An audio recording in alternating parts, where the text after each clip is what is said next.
Hello guys, on a Peugeot 308, if you have this message,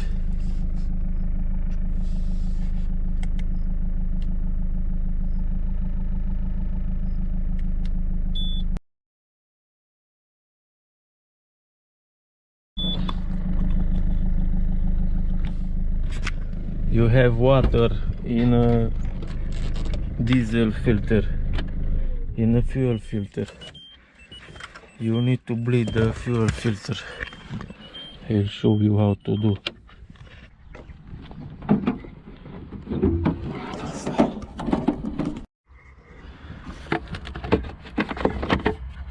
I need to take off this fuel plastics.